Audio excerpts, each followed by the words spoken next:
eso es lo que vamos a hacer a la 1, a las 2 y a las 3. Grabando la clase que, como ustedes saben, después la vamos a subir a YouTube para que ustedes la puedan consultar.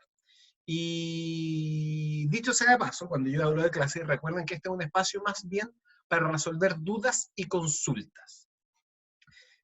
Por lo tanto, es facultativo que ustedes estén acá y aún así, igual es recomendable que vengan, aunque no tengan ninguna duda, ninguna consulta, estén absolutamente seguros y seguras de lo que ustedes tienen que hacer durante la semana. ¿Por qué? Porque las clases presenciales nos ayudan a ir marcando una regularidad que nos mantiene siempre establecidos en una rutina que es favorable. O sea, salir de la inercia de no estar haciendo nada es mucho más difícil que mantenerse en la inercia de estar haciendo cosas, y las clases nos ayudan a eso. Así que siempre va a ser recomendable que estén en este espacio, aunque no sea obligatorio que estén acá. Y el objetivo de la sesión de hoy día es doble, son dos objetivos los que tengo. En primer lugar, comentarles cómo es la planificación del semestre, ¿ok? Para que ustedes lo tengan claro y puedan también planificarse. Y lo segundo...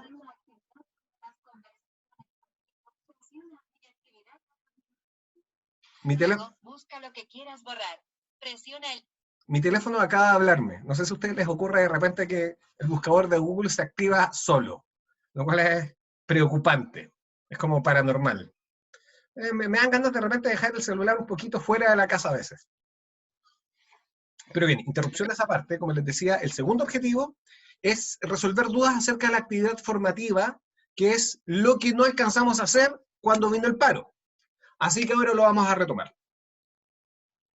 Así que veamos primero lo que es la planificación del semestre. Veamos. Como les decía, lo primero es retomar lo que teníamos presente, que era la actividad formativa 1, ¿ya? Que es el análisis de los resultados de los cuestionarios ACRE y BAMAE en términos de fortalezas y debilidades. Yo no sé si alguno de los presentes, alguna de las presentes acá, entregó ya esa actividad, es decir, la subió al aula virtual.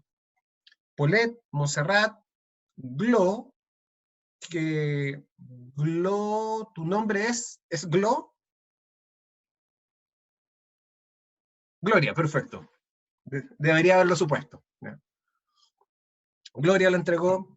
¿Y quién más? Catalina, Pía, perfecto. Ya, ¿por qué pregunto? Solamente para tener un panorama. No hay diferencia entre si lo entregaron o no lo han entregado. De hecho, yo no me acuerdo de si es que en el aula virtual tenemos activada la posibilidad de retirar la tarea y subir una nueva para hacerle correcciones. Si no la tenemos activada, la voy a activar para que puedan modificarla si lo desean. Pero como es una actividad formativa, es mejor que no, que la entreguen tal como ustedes les nace entregarla, para que ustedes luego reciban retroalimentación valiosa acerca de si fue suficiente o no, si fue apropiado o no, etc. Lo siguiente a tener presente es que, como ustedes saben, son 2 unidades. El programa está en el aula virtual, pero no está el detalle de la planificación en el programa. Lo importante a tener presente es que en la primera unidad ustedes van a tener que entregar 3 guías, es decir, 3 actividades con nota. La primera se entrega el 8 de junio, la segunda el 15 de junio y la tercera el 22 de junio, en semanas sucesivas. Cada una de esas actividades va a estar disponible en el aula virtual una semana antes. Es decir, la que tienen que entregar el 8 va a estar disponible el 1, la que tienen que entregar el 15 va a estar disponible el 8 y así sucesivamente. Y sí, las fechas las voy a subir. Todo esto es sencillamente para que ustedes tengan, lo puedan estar anotando o estar clarificándolo ahora mismo. El día 22 de junio vamos a pasar a la segunda unidad. La primera unidad, dicho sea de paso, es estrategias de aprendizaje, que en eso es lo que estamos ahora. Básicamente en que ustedes construyan, primero, que visualicen el concepto de estrategia de aprendizaje, que es más complejo que una técnica de estudio. Y en segundo lugar, que construyan una estrategia de aprendizaje que les sea útil para este semestre. El 22 de junio comenzamos la segunda unidad, que es razonamiento. Y como yo les había alcanzado a decir en su momento, razonamiento nosotros lo abordamos a través de una herramienta muy transversal que es lógica. Y en esa unidad ustedes van a tener primero una actividad formativa, es decir, una guía sin nota. Y luego nosotros les vamos a pedir también a ustedes, les vamos a pedir 4 guías, es decir, 4 actividades con nota. Entre la tercera y la cuarta guía va a haber otra actividad formativa. Es decir, resumiendo, va a haber en la segunda unidad 2 actividades formativas, es decir, 2 guías sin nota, y 4 guías, es decir, 4 actividades con nota. Las fechas, que también las voy a subir a la aula virtual, son, solamente la guía les voy a dar. La primera guía se entrega el 6 de julio. La segunda guía, el 13 de julio. La tercera guía, el 20 de julio. La cuarta guía, el 7 de agosto.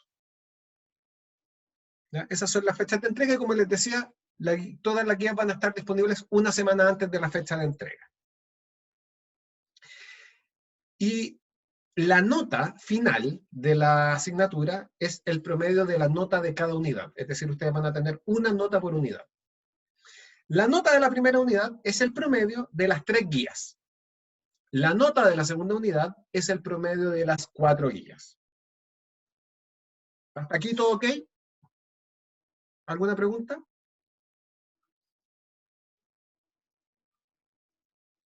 Ya. Profe, ¿Sí? en el aula está así como o sea, como las instrucciones de lo que hay que hacer. Sí. El programa que es en el fondo el lineamiento básico de la asignatura y particularmente las instrucciones de la actividad formativa 1, que es lo que tienen que entregar de aquí al próximo lunes. Esa es la fecha de entrega. 1 de junio. Sí, 1 de junio. Sí, está todo en el aula virtual. Ahora, en el aula virtual nosotros tenemos un formato semanal, que es muy útil para ordenarse cronológicamente. Lo único que tienen que hacer es ir a la semana tanto. Por ejemplo, yo quiero ir a la próxima, para saber qué es lo que tengo que hacer la próxima semana, me voy a la semana del 1 de junio. Facilito.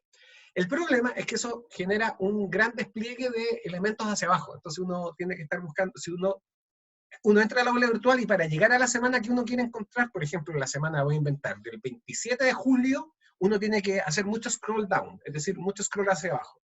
Pero es esa pequeña incomodidad. En términos generales, para organizarse, es un buen formato. Y ahí, lo de esta semana y la siguiente, está la actividad formativa 1.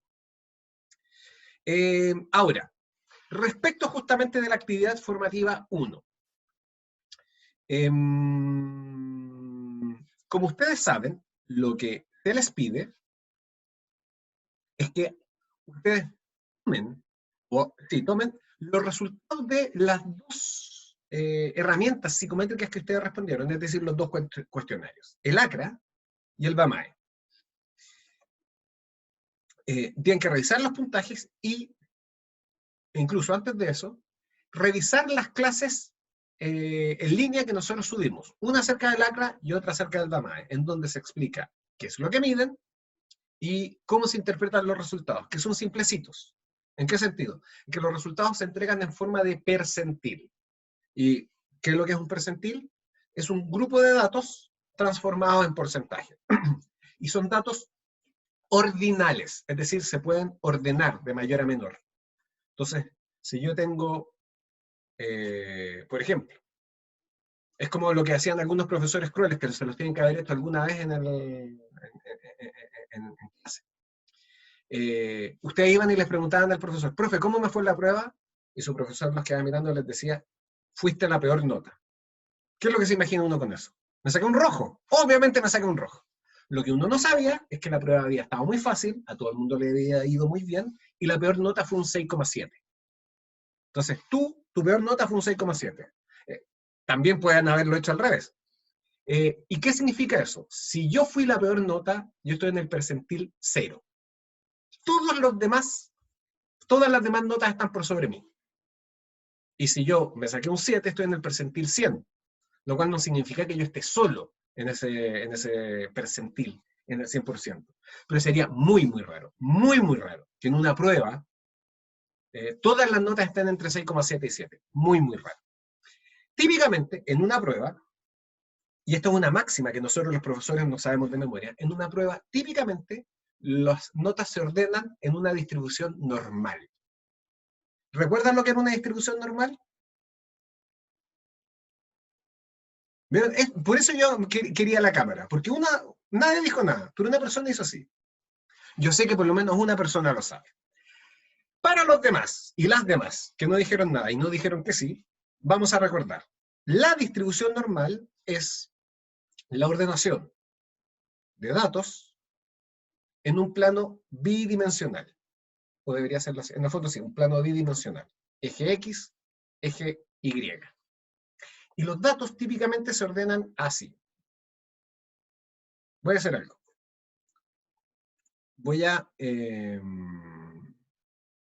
Yo en general en clases dibujo mucho. Acá no es mucho lo que puedo dibujar. Pero les voy a mostrar mis habilidades con el mítico y nunca bien ponderado Paint. Así que déjenme por favor compartirles la pantalla para que vean lo bien que dibujo en Paint.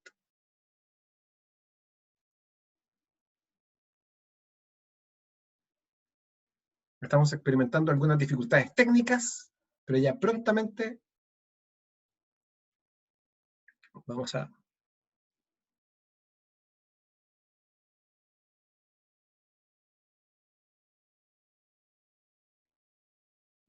Ahora sí.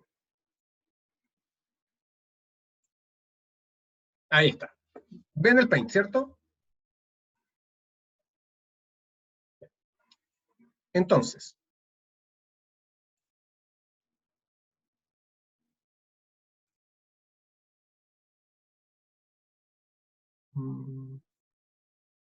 ya. Ahí tenemos el eje Y y el eje X. ¿Notan las líneas rectas, bien rectas? Bueno, les voy a confesar que yo en artes plásticas era alumno del 4, lo debo reconocer. E imagínense lo que es dibujar con un mouse. Así que por lo tanto, esto para mí es una línea recta. Típicamente en una distribución normal, en donde acá nosotros tenemos, por ejemplo, puntajes, ¿ya? Esa P significa puntaje. Y en el eje X tenemos cantidad. Típicamente, no, miento. No me hagan caso. Es al revés. En el eje Y tenemos cantidad y en el eje X tenemos puntaje. Ahí sí. Típicamente, los puntajes en una evaluación se van a distribuir de esta manera. ¿Alguien leyó acá el Principito? ¿Se acuerdan de el elefante dentro de la boa? Es algo muy similar. Un sombrero. Exacto. Es que depende de uno, qué es lo que uno ve. Los adultos ven un sombrero. El asunto es que esta es la distribución normal. ¿Y qué significa? Que lo más común va a ser el promedio. Lo más común. Y son muy pocos la cantidad de gente, ¿ya?, que sacó puntajes muy bajos o puntajes muy altos. La mayor parte de la gente va a sacar puntajes promedio. Y eso es la distribución normal. Y la mayoría de los datos, distribución del ingreso, no, distribución del ingreso lamentablemente no, todo lo contrario, es partir por el peor de los ejemplos. Pero estatura, inteligencia, puntaje en una prueba, reactividad a un compuesto, fuerza física, resistencia emocional, casi todos los datos se distribuyen de manera normal. ¿Por qué distribución del ingreso no se distribuye de manera normal?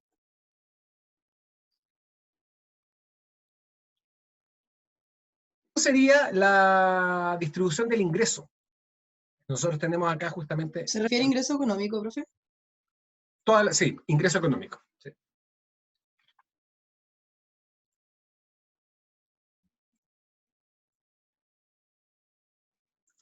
Lamentablemente, esta es la distribución de ingreso a nivel mundial. ¿Qué significa eso? Que es mucha la gente que tiene muy poco. Ahí dice poco. Y es muy poca la gente que tiene mucho. Y eso es no solamente en Chile, sino que a nivel mundial. Básicamente, la riqueza está concentrada en pocas manos. Entonces, este es un muy buen ejemplo de una variable que no se distribuye de manera normal, a nivel mundial.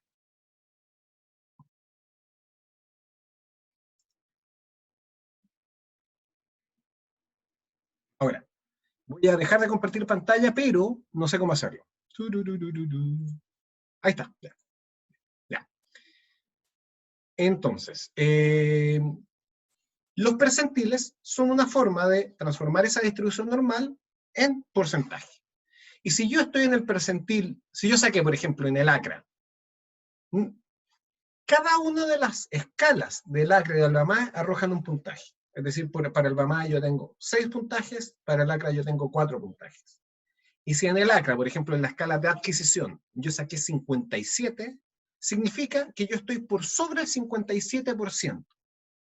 ¿Por sobre el 57% de qué? No de mis De compañeros. la muestra. De la muestra. Exacto, de la muestra. Ahora, la pregunta es, ¿qué es la muestra? Con lo que se crea el BAMAE. Excelente, Polet. Muy bien, porque eso es.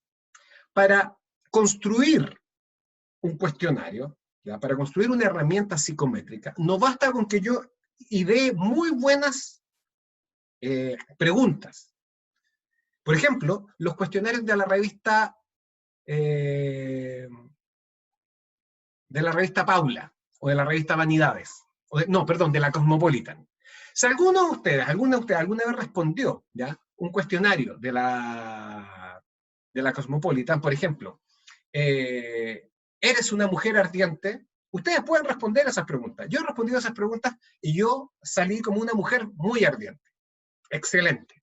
Pero ¿de dónde sale eso? Sale de la idea de algún periodista, de algún editor, alguna editora que ahí dice, ya, hagamos preguntas más o menos simpáticas para que las personas reflexionen sobre sí mismas.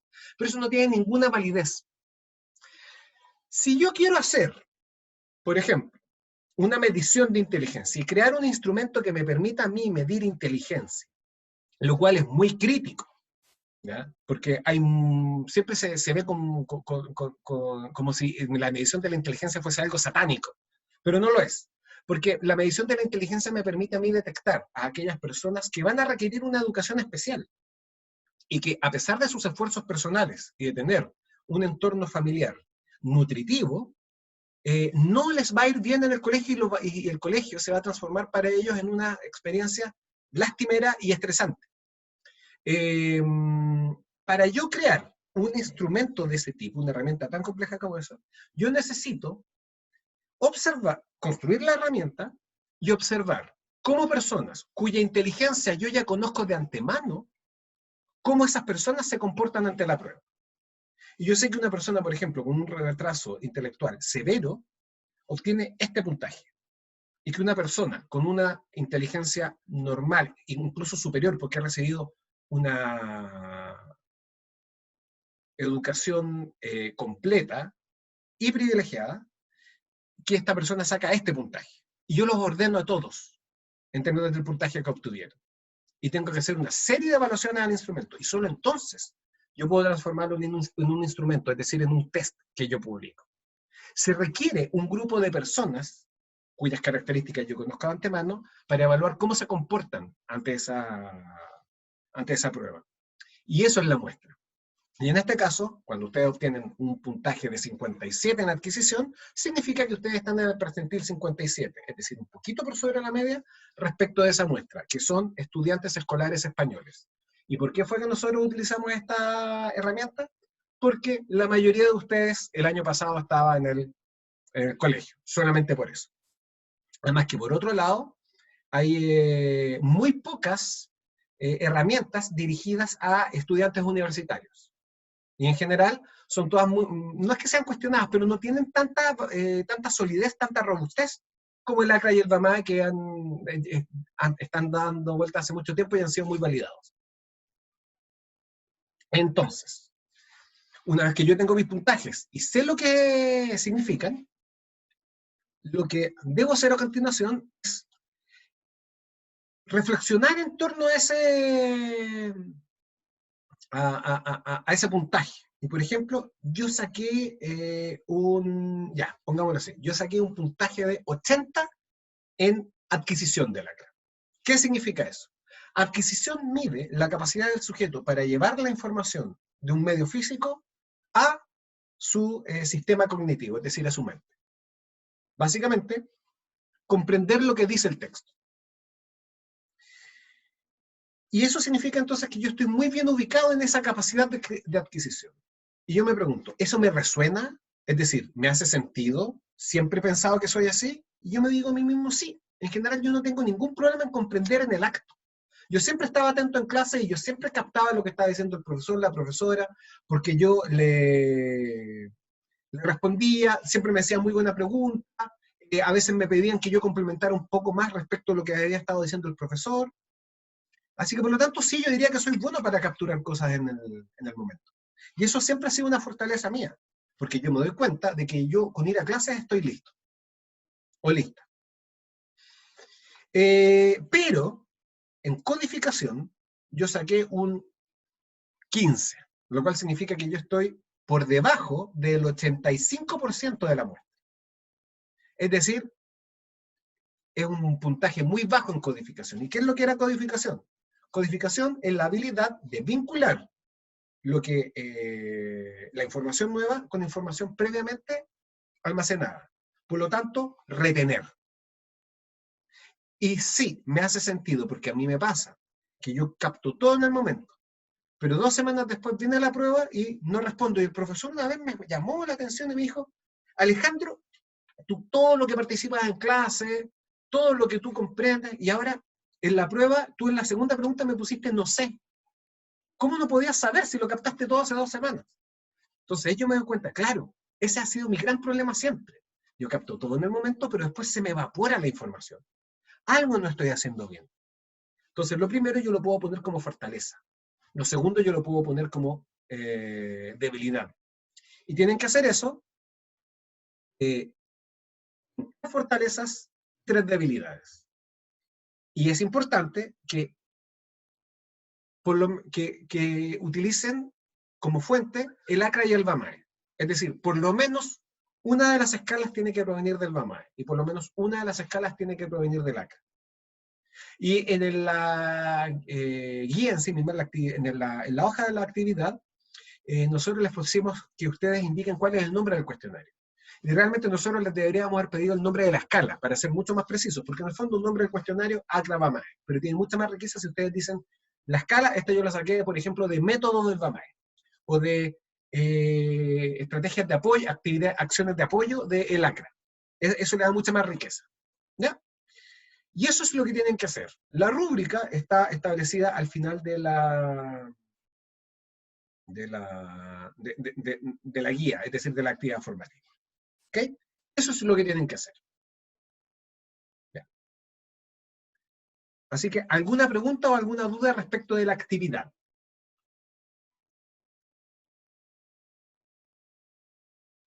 Parece que no. Reina el silencio en el reino. Bien. Ahora me gustaría preguntarles si tienen alguna duda o alguna consulta acerca de la asignatura en sí misma, acerca de lo que se nos viene en adelante, que son, si no me equivoco, 4, 8, 10 semanas, si no me equivoco.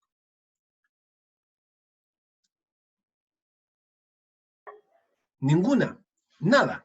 Sí, profe, yo. Javiera. Por las evaluaciones que va a hacer, por las fechas que dio, ¿sobre qué tratarán? Veamos.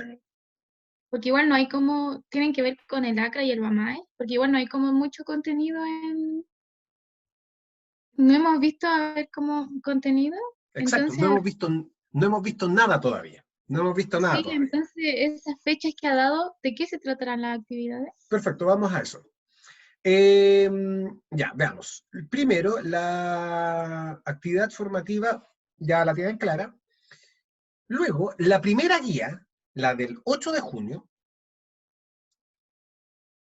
se trata de clasificar sus fortalezas y sus debilidades de acuerdo a un modelo que nosotros les vamos a mostrar, que es un modelo de estrategias de aprendizaje.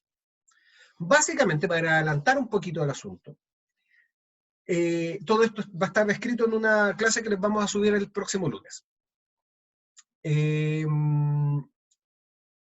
Las estrategias de aprendizaje son formas planificadas de lograr un objetivo de aprendizaje.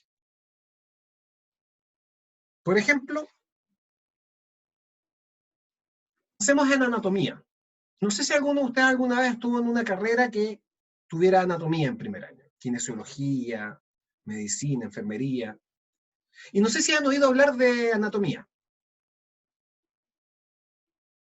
Más de alguno de ustedes debe tener un hermano, una hermana, un amigo, un pololo, polola, que estudia alguna de esas carreras. Y anatomía es una gran piedra en el zapato. Es una asignatura de gran dificultad porque implica aprender de memoria los nombres, la ubicación y la descripción y la interacción de distintas estructuras anatómicas, principalmente aparato locomotor, que son esqueleto o el sistema óseo y sistema muscular, músculos. Y ustedes saben que, no sé cuántos huesos tenemos los adultos, 230 huesos aproximadamente. Es aprenderse el nombre de cada uno de los huesos. La pura mano ya debe tener por lo menos 25 huesos por lo bajo. Saberse sus nombres, su descripción. Es decir, ustedes deben ser no solamente capaces, no solamente que yo les pregunte ya, nómbreme los huesos de la mano, sino que además yo les voy a mostrar un huesito y ustedes me tienen que decir cómo se llama, qué función cumple y con qué huesos se conecta. Entonces imagínense, esto es como aprenderse no solamente los nombres de los Pokémon, sino que todas sus evoluciones, y más todavía. Entonces, si ustedes se tuvieran, a ver, levante la mano acá la persona que tiene buena memoria. Y por levantar la mano me refiero a que alguien diga yo. La persona que tenga... Yo. Ya. Francisca tiene buena memoria. Gloria tiene buena memoria. Ya. Nadie más. Así que la pregunta va dirigida para todos los demás. No para Francisca, no para Gloria. ¿Qué harían si ustedes despertaran un día y estuvieran en anatomía? Y por alguna razón mística tienen que aprobar anatomía. Eso. Por alguna razón psicótica pusieron anatomía en psicología. Y ustedes tienen que aprenderse todos los nombres de los huesos de los músculos. En un semestre. Y tienen solamente 2 pruebas. ¿Qué harían? Tapizo la pieza en imágenes. Por ejemplo, tapizar la pieza en imágenes. Es Con descripción y una todo. estrategia. ¿Por qué? Yo entiendo que Paulette aprende a través de imágenes, ¿cierto? Entonces, por lo tanto, Paulette va a recurrir a las imágenes. Algunos de ustedes van a buscar, tratar de aprenderse esto de memoria y luego le van a pedir a sus familiares que los pongan a prueba. Algunos de ustedes van a estar viendo videos en YouTube. Pero hay 2 formas de hacer esto. A tontas y a locas, por ensayo y error, a ver qué me entra en la cabeza, o, en base a lo que yo sé de mí mismo, planificarme. Es decir, mi objetivo de aprendizaje es aprenderme todas las descripciones relevantes de todos los huesos, de todas las estructuras anatómicas del aparato locomotor. Entonces, para eso voy a tener que generar una serie de sesiones de estudio y ponerme a prueba cada cierto tiempo. Y eso lo voy a hacer tapizando mi pieza en imágenes, voy a tratar de aprender, durante la noche voy a repetir antes de quedarme dormido y al día siguiente le voy a pedir a mi familia que me interrogue. En base al resultado de esa interrogación, yo voy a ver si es que estoy avanzando bien o no. Si no estoy avanzando bien, voy a tener que cambiar de estrategia. Eso, damas y caballeros, es una estrategia de aprendizaje. Y una estrategia de aprendizaje está compuesta por 5 elementos, que son, en primer lugar, los procesos cognitivos básicos. Son todas las actividades mentales que uno puede ejecutar. que son, por ejemplo, leer, comparar, disertar, memorizar, recitar. Todos esos son procesos cognitivos. Ahora, yo dije procesos cognitivos básicos. No, no todos son básicos. Memorizar es básico, pero disertar no es básico. Disertar es complejo, se desarrolla con el tiempo. En segundo lugar, el conocimiento del tópico. ¿Cuánto sabe uno de un tópico en particular? Y por ejemplo, ¿ya? El metatarso. ¿Qué es el metatarso? ¿Alguien sabe? En la parte de abajo del pie, como esta, así. Efectivamente, sí y no. Que sí, metatarso está ubicado en el pie, pero no es ¿Es una un parte, hueso? ¿Es un hueso? es un hueso. Ahora ustedes pueden googlear metatarso. Se me vino a la cabeza, ¿ya? Es un hueso pequeñito. Si yo les pregunto, ¿qué es la ulma?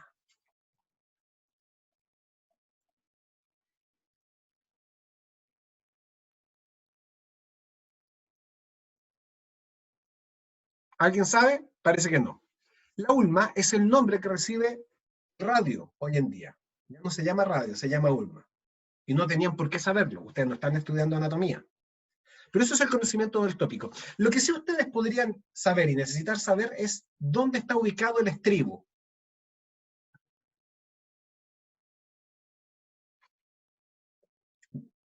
No los escucho. ¿Dónde está ubicado el estribo? O no los leo. Gloria apuntó acá. ¿Qué significa eso? Son huesos del oído medio. Porque ustedes saben que el sonido mueve el tímpano y el tímpano a su vez mueve una cadena de 3 huesos, que son el martillo, el yunque y el estribo. El estribo es el último. Y es un hueso minúsculo, un hueso que mide menos de 1 milímetro. Es una obra de joyería de la anatomía. Saber eso, saber esas cosas, son conocimientos del tópico. Y obviamente, si alguien entra a un curso de anatomía sabiendo los nombres de algunos huesos, tiene más ventaja que quien no entró al curso sin saber nada de anatomía, sin saberse el nombre de ningún hueso. Eso, damas y caballeros, es el conocimiento del tópico. Mayor conocimiento del tópico, mayor facilidad tiene uno para desarrollar una estrategia de aprendizaje. En tercer lugar, están las técnicas de estudio, que son procedimientos específicos y reproducibles que permiten lograr algo. Por ejemplo, subrayar al leer. Por ejemplo, hacer resúmenes. Por ejemplo, lo que mencionaba Paulette, utilizar imágenes como ayuda a memoria para facilitar el estudio. Pedirle a otra persona que uno lo interrogue. O uno, por ejemplo, también otra técnica de estudio es anticiparse a las preguntas que pueda haber en la prueba.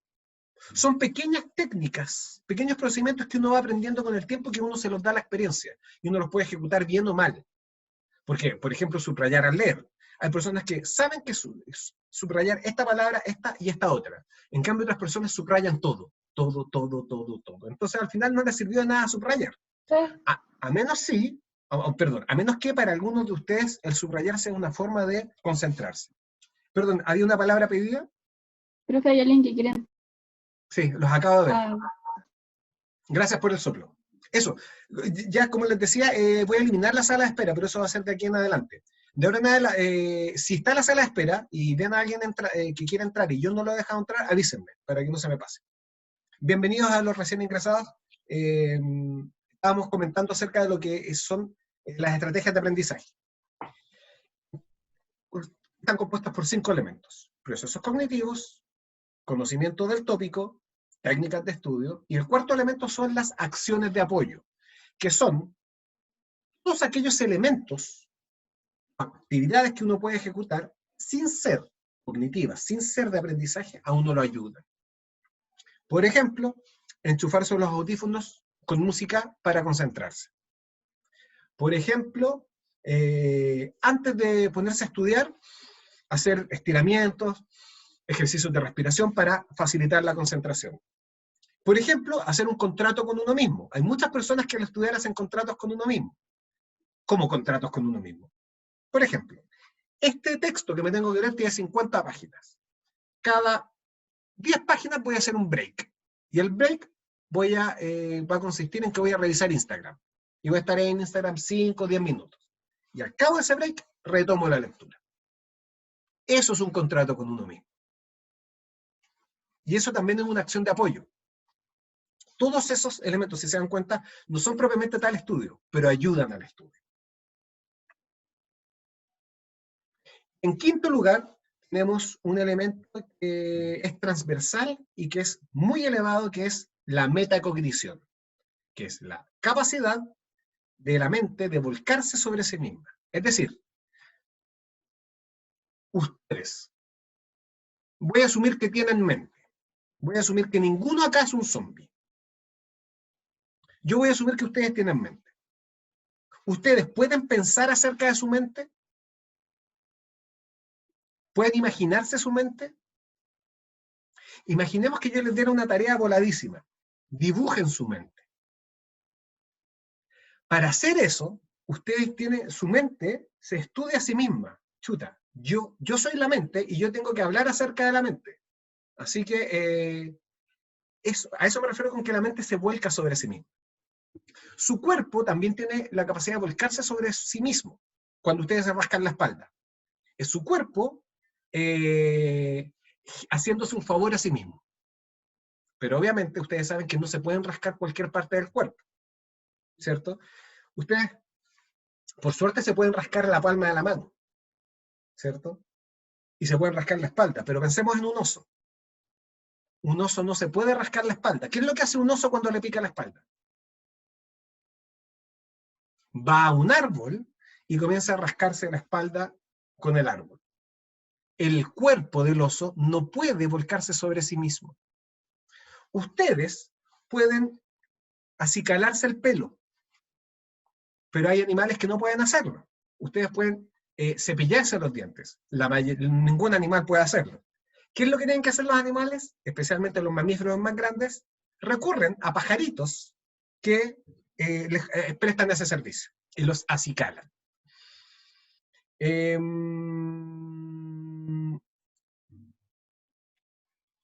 Y la metacognición es justamente esa capacidad de volcarse sobre sí misma. Y al mismo tiempo, así como el cuerpo del oso, su mente no puede entrar a todos lados. Hay cosas a las que ustedes no pueden acceder por sí mismos. Por ejemplo, ¿cómo lo hacen ustedes para entender un chiste? Es algo que sencillamente nace de manera espontánea y es muy fácil de detectar, pero muy difícil de describir y casi imposible de enseñar. ¿Alguna vez han tenido que explicar un chiste? En el momento en que uno explica un chiste, pierde la gracia. Porque la comprensión tiene que ser súbita. Y es muy difícil decirle a otra persona, mira, para entender este chiste, tienes que pensar en esto, en esto, en esto otro. ¿Lo entendiste o no lo entendiste? Se acabó. Así que, eso respecto a la metacognición. Paulette me dice, ¿se puede referir a la metacognición? Sí, es básicamente esto, pero... No, lo había puesto recién, profe. Sí. O sea, estamos ok entonces. Antes de que explicara, sí, sí. Perfecto. Ahora, Paulette, tú habías preguntado, ¿son atencionales y de repetición? ¿Te referías a qué procesos? A las estrategias de aprendizaje. Ya, no, las estrategias de aprendizaje son mucho más amplias. Una estrategia de aprendizaje puede involucrar técnicas de estudio de repetición. Por ejemplo, en anatomía va a haber muchas veces tener que aprender algo. Quien haya estado en teatro sabe que para aprenderse un diálogo hay que repetirlo, repetirlo, repetirlo, repetirlo. Y la mejor forma es repetirlo imaginándose a la acción. Si uno lo repite así como un mantra, no va a entrar. Y hay técnicas de estudio que son atencionales. O mejor dicho, la metacognición me permite a mí regular mi atención. ¿Qué hacen ustedes cuando están distraídos o distraídas y tienen que estudiar? Tienen que estudiar. No hay otra opción. La prueba es en 6 horas más. ¿Qué hacen?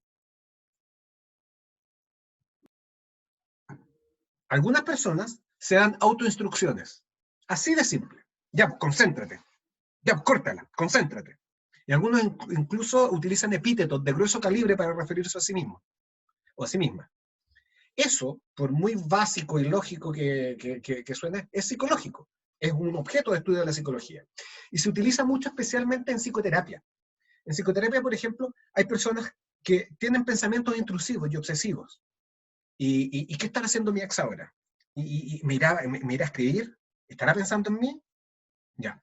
Y uno puede trabajar, el terapeuta puede trabajar con la persona que está en psicoterapia a través de autoinstrucciones. Mira, cada vez que tú te encuentras con esos pensamientos, date una instrucción a ti mismo, a ti misma, para detener eso, porque eso te está haciendo daño. Eso tan básico es una autoinstrucción. Y eso puede ser, más que una técnica de estudio, una acción de apoyo que uno puede utilizar para concentrarse. Y como acción de apoyo que es, dado que es la mente operando sobre sí misma, es también metacognitiva.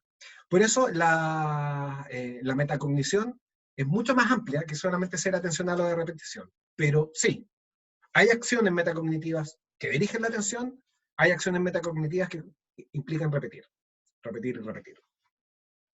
Ya. Eso es el modelo de estrategias de aprendizaje que nosotros les vamos a enseñar. La primera guía, la que tienen que entregar el 8 de junio, va a consistir en que ustedes tienen que tomar las fortalezas y debilidades que ustedes esgrimieron en esta actividad formativa y las tienen que clasificar y me tienen que decir, esta fortaleza corresponde a una técnica de estudio de acuerdo a la definición del modelo. Esta debilidad tiene que ver con un problema de un proceso cognitivo que yo tengo. Y así sucesivamente. ¿Me explico? Ejemplo, que Francisca pregunta cómo era. Imaginemos que justamente yo les había dado un ejemplo, que era eso, adquisición. En adquisición yo salí muy bien evaluado en el ACRA.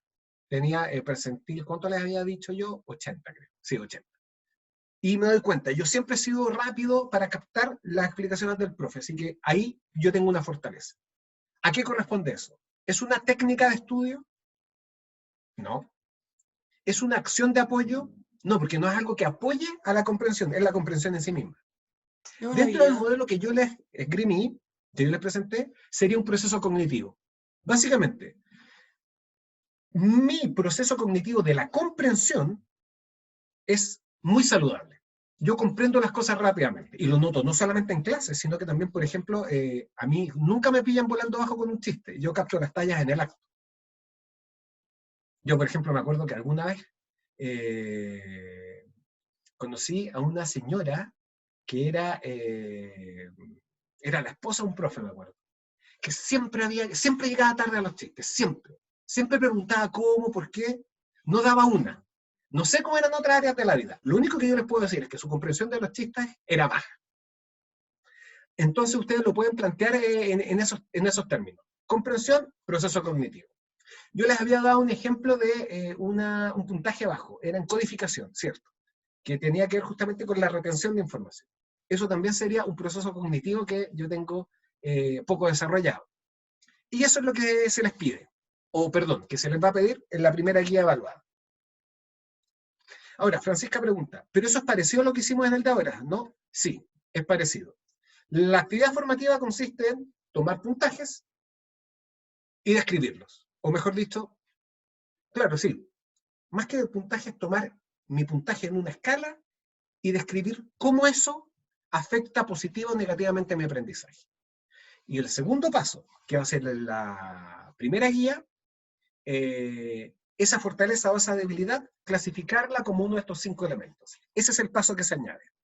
¿Ok? Luego, segunda guía.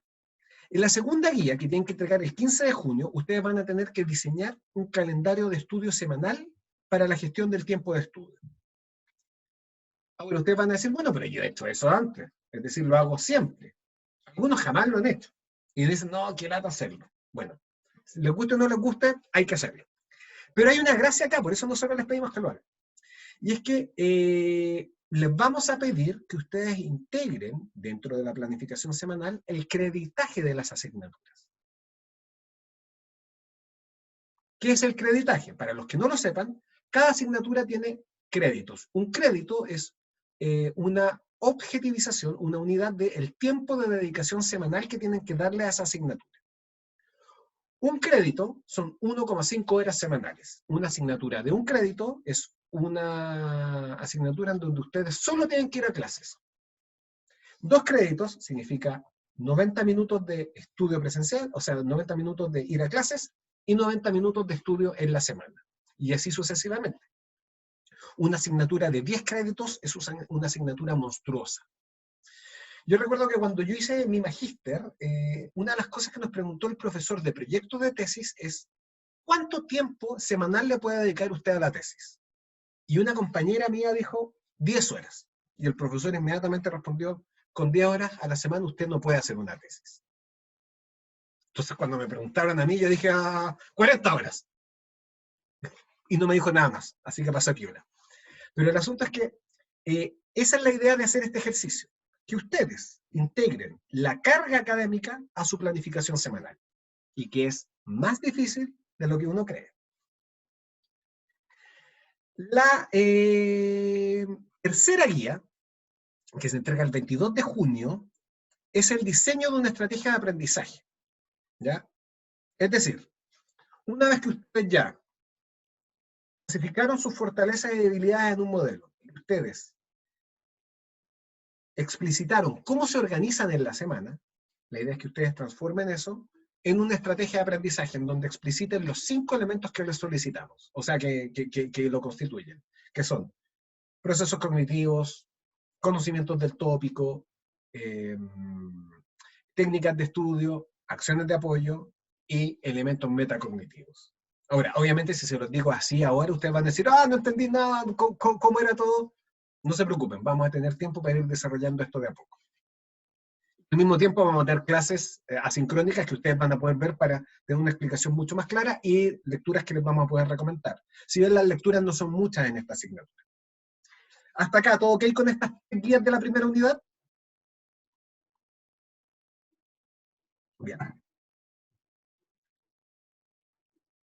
Luego, la segunda unidad es razonamiento, particularmente lógica. La primera actividad formativa va a ser, es que hay ciertos conceptos que nosotros vamos a comenzar viendo, que son, qué es lo que es una proposición, qué es una premisa, qué es una conclusión, qué es un argumento, qué es un silogismo, cuáles son los términos de un silogismo, cómo se grafican los silogismos, y algunos otros elementos para evaluar si es que un silogismo está bien construido o no, que son la cantidad y la calidad de una proposición. Entonces, la primera actividad va a ser, la actividad formativa va a ser identificar cada uno de esos conceptos.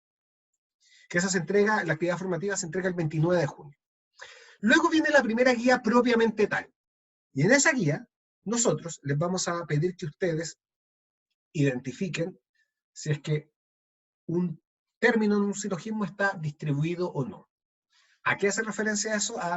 Es difícil de explicar ahora, pero básicamente un silogismo es un razonamiento del tipo: todos los A son B, todos los B son C. Por lo tanto, todos los A son C. El ejemplo más clásico es todos los hombres son mortales. Y por hombres no, cambiémoslo. Todos los humanos son mortales. Sócrates es humano. Por lo tanto, Sócrates es mortal. Desde que yo estoy en cuarto medio, que vengo escuchando ese mismo silogismo con Sócrates. Siempre Sócrates. Porque ese es parte de es parte de un panteón de ejemplos estándar, que se dan en una infinidad de disciplinas. Por ejemplo, para explicar la evolución, muchos utilizan el cuello de la jirafa. Para explicar, por ejemplo, lo que es la reacción de lucha o fuga, siempre se habla de un ser humano primitivo caminando por la sabana africana, aparece un león y el sujeto corre y se sube un árbol. Cuando hablamos del condicionamiento clásico, la campanita y el perro. Y así, ustedes se van a ir encontrando con muchos ejemplos rígidos y estándar. Y el ejemplo rígido y estándar del silogismo es: todos los humanos son mortales, Sócrates, particularmente Sócrates, es humano, por lo tanto, Sócrates es mortal. Y es una forma de razonar que nosotros tenemos, que es básica, es puesta así, pero que en general nosotros tenemos mucho razonamiento silogístico, mucho, especialmente para escoger médicos, ¿cierto? Porque entendemos que los médicos pertenecen a un área de los que son buenos, los que son malos, todos estos médicos son malos, este fulano trabaja acá, así que por lo tanto este es un mal médico. tendemos a razonar mucho silogísticamente. Ahora, vamos a tener tiempo para desarrollar eso con más detalle. Pero lo que les vamos a pedir el 6 de julio es que ustedes identifiquen si es que un término de un silogismo se refiere a toda una categoría o solo una parte de ella. Eso es la distribución de los términos, y eso es lo que les vamos a pedir en la primera guía. Luego, en la segunda guía, que se entrega el 13 de julio, les vamos a pedir que ustedes identifiquen si es que un silogismo es válido o no. Y para eso, ustedes tienen que determinar si cumple o no con 7 reglas de los silogismos. Los silogismos tienen 7 reglas. Ya vamos a tener tiempo para aprender eso. Pero eso es lo que le vamos a pedir en la guía. Este silogismo es válido porque cumple todas las reglas. Este otro silogismo es inválido porque incumple la regla 2. Este silogismo es inválido porque incumple la regla 7. Y así sucesivamente. Eso es lo que les vamos a pedir entonces en la guía que se entrega el 13 de julio.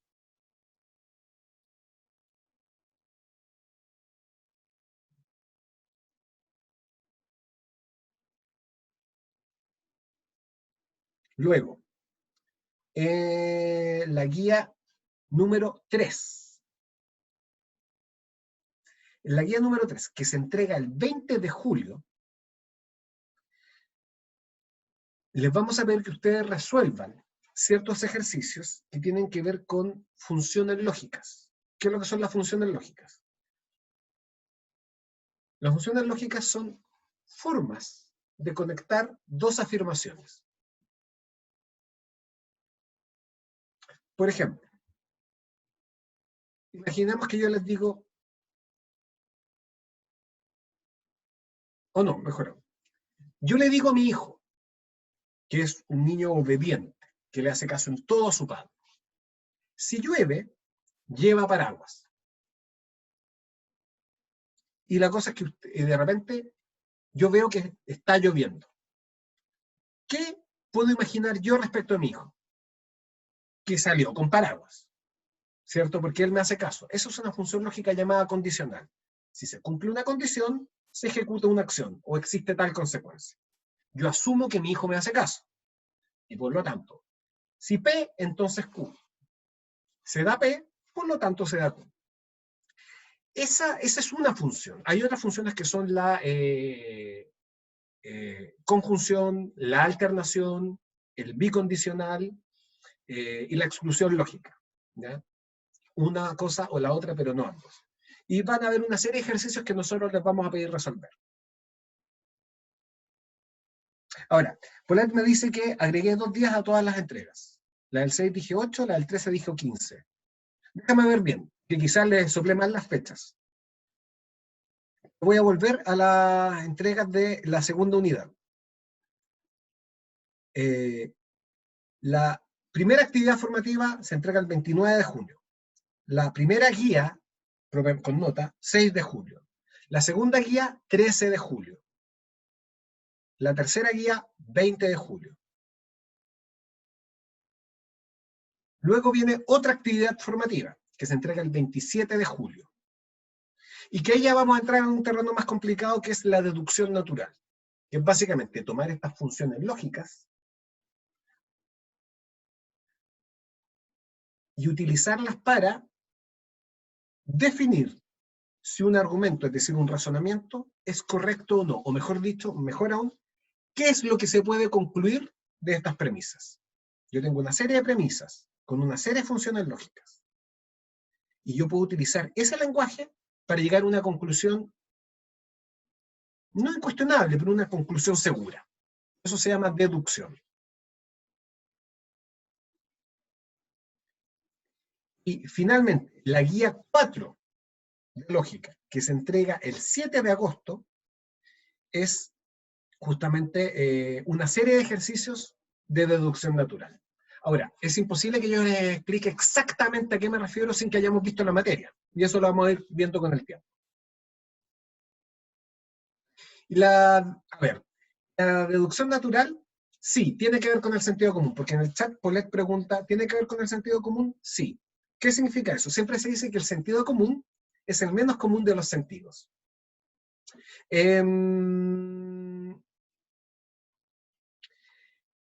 ¿Y qué es lo que ocurre? El sentido común es como intuitivo, en el sentido de que se entiende que el sentido común es llegar a una conclusión que todos compartimos, por eso se llama común, sin que haya reglas claras respecto de cómo se llega a eso.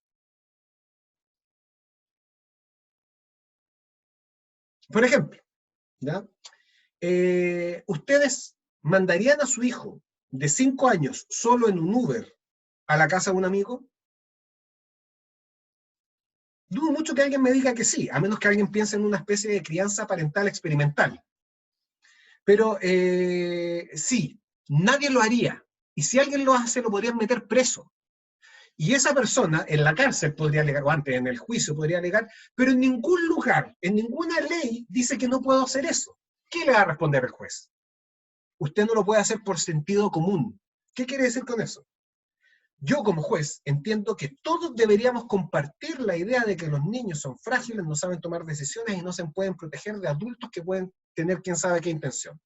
El solo hecho de que usted haya expuesto a su hijo a esa situación me refleja que usted no está pensando como piensan la mayoría de las personas. A eso se refiere. Pero si se dan cuenta, el problema del sentido común es que es difícil de explicar.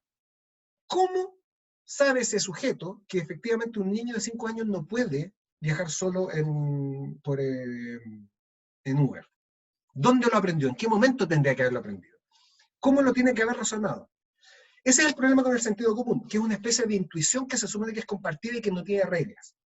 La deducción natural es un sistema formal, es decir, un conjunto de reglas, un conjunto de símbolos con reglas específicas que permite traspasar algo que se dice en lenguaje cotidiano, lo pasamos a símbolos y lo que yo tengo que hacer es manipular los símbolos para llegar a la conclusión. Entonces, al final, ¿qué es lo que se está afirmando? Por ejemplo, imaginen a una persona, un congresista, un parlamentario, que habla de manera muy extendida y muy enredada y con algunas dobles negaciones y casi contradicciones. ¿Qué es lo que quiere decir después de 20 minutos de estar hablando ahí en la tele? Yo puedo agarrar todos sus argumentos, formalizarlos, es decir, pasarlos a letritas y comenzar a despejar hasta que al final me quedo con la afirmación nuclear. Eso es la deducción natural.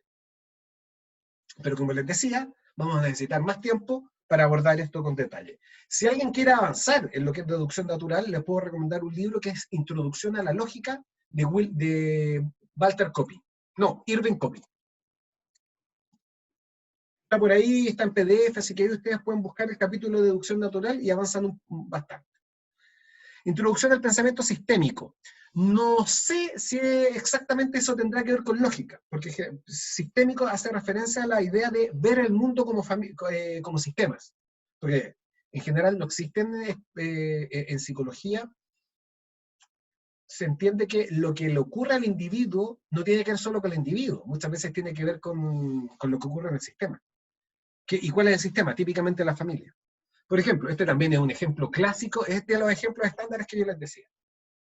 En una familia están papá, mamá y un hijo. El hijo tiene 6 años y es un niño modelo. Y de repente nace su hermanito. 2 meses después del nacimiento del hermanito, el niño de 6 años comienza a mojar la cama. ¿Por qué? ¿Qué le pasa a este niño? ¿Tendrá un problema regresivo? ¿Le pasó algo? ¿Le habrá pasado algo en el colegio? ¿O tendrá quizás un tumor cerebral que está comenzando a dificultar su función de control de esfínteres? ¿Qué será lo que le pasa? ¿Qué creen ustedes que le pasa?